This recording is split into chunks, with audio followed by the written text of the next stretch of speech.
Hello, and welcome to the Action Network's coverage of the 2023 Preakness Stakes presented by TwinSpires. I'm Sean Zerillo. Today, I'm joined by Mike Conti and Mike Samich to break down their best bets for this weekend's races.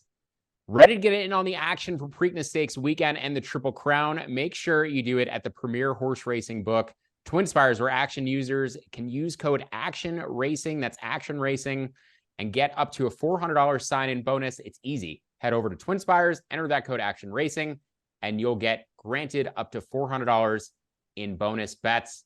Let's get to the guys' best bets for this weekend, starting with Saturday's card. It could be the undercard. It could be the Preakness Stakes. Can go any direction that you would like. Mike Conti, let's kick it off with you first. Yeah, let's start with the big one. Let's start with the Preakness Stakes.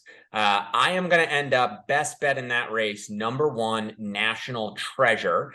He's a Bob Baffert horse shipping in from California. If you go watch his race in the Santa Anita Derby, he had to all but stop on the far turn. And then you watch the last 16th and you really see him pick his stride back up. He galloped out well. They put blinkers back on this horse today for the Preakness.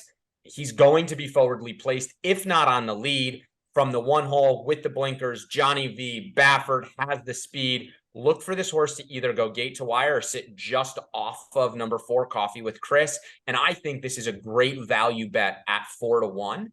My other best bet of the day, frankly, my favorite bet of the day, is in race 7, #1, White Beam for trainer Chad Brown and jockey Irad Ortiz. Horses coming off a really good second place finish, if there's such a thing. Lost to a horse who took them gate to wire and walked around the track. White Beam will get much more pace. She closed into that slow pace back in mid-April. She's going to get much more pace to run into today. It's also going to be her second start off of about a 6-month layoff and her second start on U.S. soil. Chad Brown is phenomenal in these spots, winning at 30%. So White Beam, #1 at 3-1 in race 7 is the best bet of the entire weekend for me. Mike Samich, I know that you're also using the #1 National Treasure in the Preakness, but he is not your top win contender. Tell me why, who you're choosing instead, and also your favorite undercard bet for Saturday's Preakness Day. Yeah, I loved Mage 2 weeks ago in the Kentucky Derby at 15-1. We're not quite getting that 15-1 price. I think Mage is able to win the Preakness this weekend, as long as we can even come close to replicating that Derby effort. But I agree with Mike Conti here. I think National Treasure runs big, has not gotten the lead since his maiden breaking score. From that one post, I think he's got to go. I think he is the fastest early horse. I think he's able to hold on for a long time, but gets caught by Mage late. So for me, my best bet in the Preakness is going to be playing the 3-1 Cold Exacta. So I'll put Mage on top, National Treasure in second. Hopefully get somewhere that 8 to 10-1 range on that and find a way to make some value out of an 8-5 favorite on top. As far as the undercard, I completely agree with Mike. I think White Beam is a great selection there in the 7th. I'm going to go to the 9th race for an undercard bet on my side.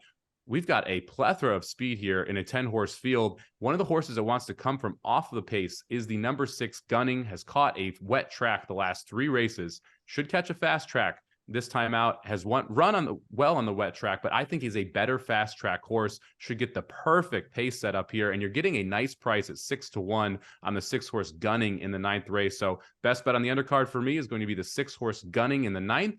I'm going to play that 3-1 Cold Exact in the Preakness to try and get a little value out of Mage.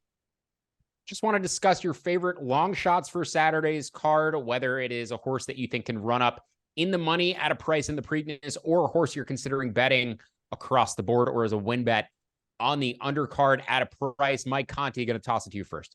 Yeah, so I'll stay in the Preakness race, and I'll go to #6 Perform at 15-1.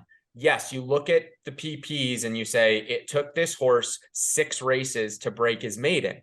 Then you go back and look at who this horse lost to in the 5 first starts of his career. Lost to Mage, lost to Raised Cane, who was a Derby horse, lost to Disarm, who was a Derby horse, lost to a horse by the name of Lost Ark, who came back to win in his second start, went on to try the Breeders' Cup races, obviously didn't go so well. We haven't seen the horse since, but still, you take that into account. You look at Perform, has now won 2 in a row, and if you go back and watch that last race for Perform, holy cow, this horse was navigating some serious traffic in the lane, coming for home. At one point, ducks down to the rail, then has to come back out off the rail in the last 100 or so yards to get up for the win. While I don't think that Perform is a win contender, I do think that Perform is a great horse to key underneath in your exotic bets in the Preakness Stakes.